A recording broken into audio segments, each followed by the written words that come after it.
street. Black Lightning's back. So first of all, I completely forgot that Black Lightning was just laying down in this alley, beaten up, and just his powers all jacked up. I guess that's what happens when you have a hiatus. But my goodness, he's still jacked up. And then the cops are coming, but why are the cops coming? Oh yeah, because the Freeland Police Department is super corrupt. This dude here just, you get a mystery call, no one's gonna question where it came from. I mean, I don't know police protocols, so that might be what you gotta do. But how is no one not questioning this? This is ridiculous, come on. I do love how we do see these kids here and they completely run away. I mean, they're freaked out. I would run away too. They have every right to run away. But then when they were questioned about what happened with Black Lightning, they were just like, nope, I didn't see anything. I don't know anything about I don't know who's in that alley. I thought it was a giant rat. Giant rats in that alley. You know, Freeland. So I love that they were freaked out, but they stayed, but they didn't rat out Black Lightning. Come on, that's awesome. That's important. That's important. Some people in Freeland are still scared, but you know they support Black Lightning. And you know the importance of the whole corruption in the police department, right? I know that this part right here, this cop is thinking, yo, my boss is dirty. But see, here's the problem with that. If this was me, I'd be thinking, damn, superheroes are real. There's corruption everywhere. We don't know what's going on. I would have slapped this phone out of this guy's hand and been like, who you working for? But in a real world where I need this job because I got rent and bills and there's a lot of good movies coming out this year, I would have gone straight Amish and been like, I don't even see the phone. Phones are the devil. What? I don't even work here. Just walk away and hope nobody saw nothing, because that's what would really happen. But the police corruption was just a small part of this episode that was, you know, something we obviously saw. There were better parts, like with Gamby.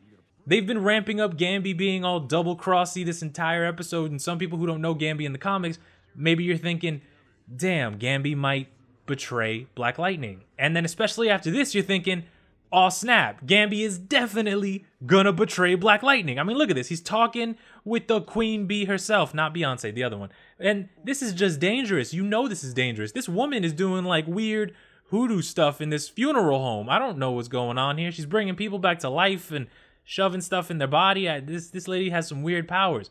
Gamby's not betraying Black Lightning. Gamby has a secret past, and he's done a lot of stuff that he is not proud of. I know that. He's killed people, but he's not going to betray Jefferson. He loves Jefferson like a son. He really does love him. So if you're thinking, damn, Gamby's going to betray him, it's not like that. What is scary, though, is how deep his connections are, because I did not expect him to have connections all the way to the top. I understood he would have connections with Tobias, but this is a whole nother level of stuff I just did not see coming.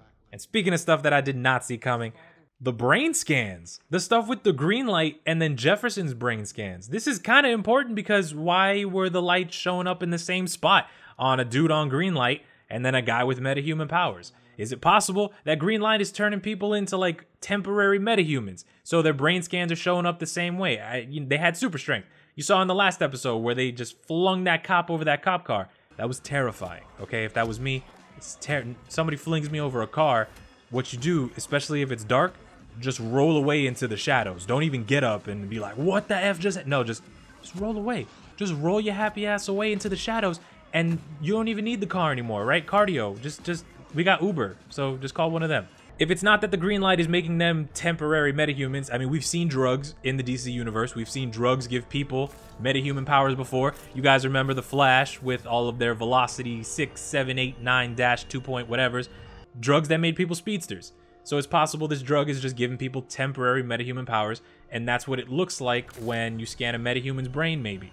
Another thing is, maybe it's just an addictive brain scan. Maybe the guy's on green light, and because he's addicted to it, remember they said it was highly addictive. You know, one of those drugs that you take it one time, and then once you pop, you can't stop. Pringles does not endorse drugs. I just want to let everybody know that. So you take the drug, you're addicted to it, and if you guys remember, Lynn accused Jefferson of being addicted to his powers. And Jefferson was so freaking bloodthirsty to catch someone to lead him to the person selling green light that he didn't care his powers were hurting him. That kind of seems like someone who just, you know, wants more. It's just instead of drugs, it was justice. He was craving justice for Freeland and for the poor boy who got shot in the spine and for the people in his school who were taking green light. But justice is what he was craving. So it's possible that's what it is. I kind of am leaning towards the metahuman thing, though, because if you guys remember, Jefferson's father was working on secret stuff that got him killed. So he was working on weird metahuman stuff. And then this brings me to the next part with Jefferson's daughter. She has that box of stuff she takes to the mom. And then she's like, hey, yo, ma, can you scan this stuff? Because I can't do it. I don't got the lab stuff like that. Gotta understand, it's hard out here for regular superheroes who don't have access to Star Labs or the mayor's office or the Legend ship. You gotta do things the hard way. You gotta ask your moms for help. So Anissa has her mom scanning all this stuff that Jefferson's dad was working on, and if it turns out to be right, Jefferson's dad was working on trying to figure out the stuff with the formulas that was giving people powers, and this formula is what gave Tobias his powers. And we saw that Tobias's powers were not just decelerated aging. His powers also include super strength. It's why does he need to have that? He's already terrifying. His voice is very, very mafioso, and now he can choke people out with one hand. That wasn't cool. I mean, I don't care that it was this guy, but what if it was somebody else? And of course, I want to talk about this first, but I can't because it was the best part of the episode. We're just gonna jump right to the end of the episode. Khalil, you know better than that, man. Come on, you know this dude is shady. Someone who walks up to you and is like, you know it's Black Lightning's fault you lost your legs, but I can give you your legs back. That person clearly has ulterior motives and possibly the reason you lost your legs. And then the chick in the front talking about how you're gonna feel better than ever. No! Roll your ass out of that car. Do not stay in the... Why? Why are you staying? Dude, this is so dangerous.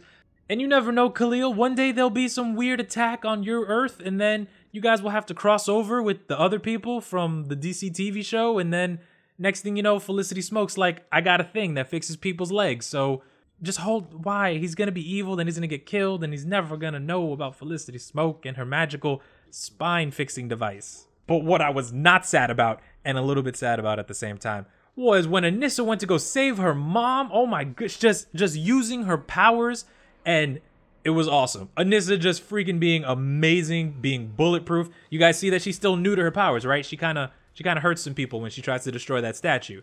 And then she also has to keep taking these deep breaths before she can really use her powers. So eventually she's going to have to learn how to probably get better breathing exercises so that she doesn't have to keep taking these big breaths when she wants to use her powers. That's down the road. I'm not worried about that right now. But it was freaking awesome when she fought her dad and they had no idea who each other were. This kind of seemed a little strange because, I mean, if you're the hero here, why would you not just announce yourself, I didn't kidnap her? And she knows about Black Lightning, so Black Lightning clearly wasn't there to hurt her. So just maybe you could have been like, hey, I'm the good guy. I was just saving. This is my mom's. And he would have been like, what? Anissa? I'm your dad. And then it would have been a whole family hug. But instead, we got this awesome superhero fight between father and daughter. And she was kicking Black Lightning's butt for a while until he clearly got the better of her, either with his experience or the fact that, again, she relies on her heavy breathing to use her powers. But what was your favorite part of the episode, guys? What did you love about this episode in Black Lightning? And let me know in the comments, guys. I will talk to you later.